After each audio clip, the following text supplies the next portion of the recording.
telah menandatangani PP nomor 11 tahun 2025 yang mengatur kebijakan pemberian THR tunjangan hari raya untuk aparatur sipil negara termasuk PNS, PPPK, TNI dan Polri akan mulai dicairkan secara bertahap mulai Senin 17 Maret 2025. Tetapi tahukah Anda, tak hanya ASN dan karyawan semata yang mendapat THR. Beredar viral surat-surat proposal permintaan tunjangan hari raya yang justru datang dari ormas kepada para pengusaha.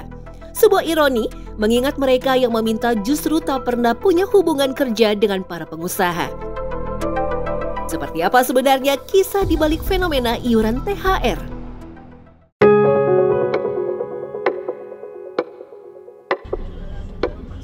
Tim Secret Story menelusuri beberapa toko mulai dari kawasan Jakarta Selatan, Jakarta Barat, hingga Tangerang.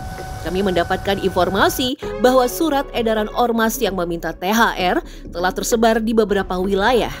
Bertemu dengan salah satu pemilik toko bangunan, kami mendapati fakta bahwa keberadaan proposal THR memang benar adanya. Rata-rata permintaan THR berdalih proposal datang di minggu kedua bulan Ramadan. Tak tanggung-tanggung, satu toko atau pemilik usaha bisa mendapatkan 5 surat permohonan THR. Selain ormas, ada juga surat yang datang dari pengurus Karang Taruna ataupun RT dan RW. Mereka nanti akan mengambil surat kembali beserta iuran THR pada minggu terakhir bulan Ramadan.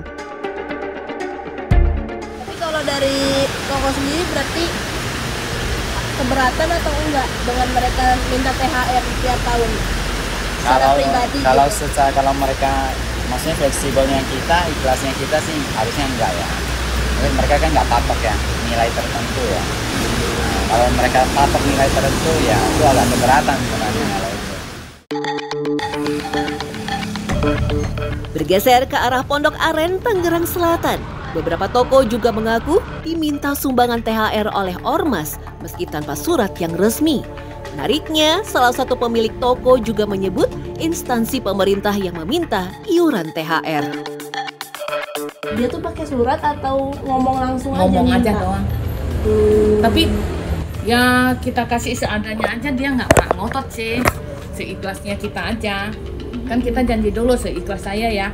Jangan ngotot mau segitu yang kita nggak bisa. Kalau kayak gitu biasanya menjelang berapa hari mau lebaran? Kemarin aja udah dateng dari kemarin itu ya. Kemarin tuh udah dateng. Dari apa Mas? Isu. Tak hanya menyasar pada pemilik toko, ormas juga biasanya mendatangi warteg sekaligus meminta iuran THR. Seperti pada warteg yang berada di kawasan Meruya, Jakarta Barat yang nyaris setiap tahun selalu menyumbang THR untuk ormas.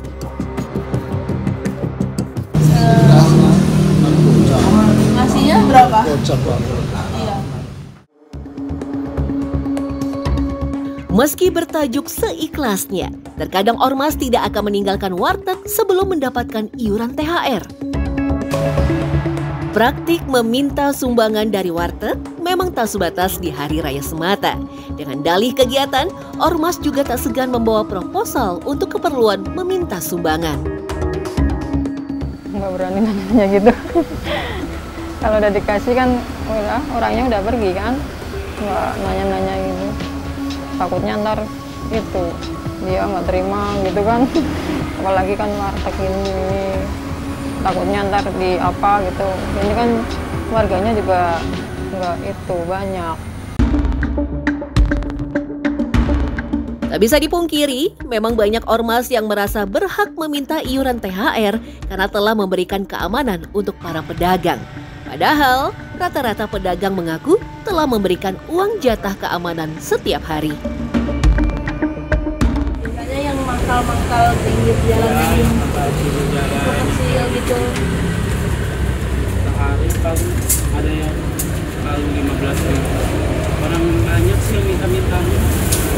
Dari bukan satu orang, dua orang. Oh. Bagi karyawan yang punya tanggung jawab menjaga keuangan langsung di kios, kehilangan uang 5.000 pun menjadi masalah yang besar. Aku disuruh bos aku sih nolak ya, karena katanya kalau setiap kita kasih nanti kebiasaan.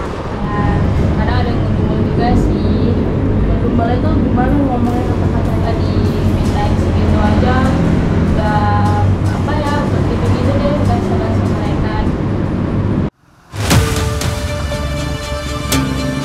Dari beberapa lokasi yang kami telusuri, kebanyakan dari pedagang mengiyakan bahwa praktik meminta uang keamanan masih langgeng terjadi. Namun, apakah sejatinya benar bahwa ini dilakukan oleh ormas atau hanya tindakan dari oknum tak bertanggung jawab yang mengatasnamakan ormas? Jadi kaitan dengan adanya minta uang kepada para pedagang apa segala macam, itu sebetulnya di luar pengetahuan kami, dan kami yakin itu juga bukan anggota kami. Jadi karena atribut ketika dia menggunakan uniform ini bisa dibeli di mana saja, di online juga bisa. Muhammad Reza menyebut sejak beberapa tahun lalu ada instruksi khusus yang melarang anggota PP meminta iuran dengan segala macam proposal. Bahkan ada ancaman tegas bagi anggota yang melakukannya.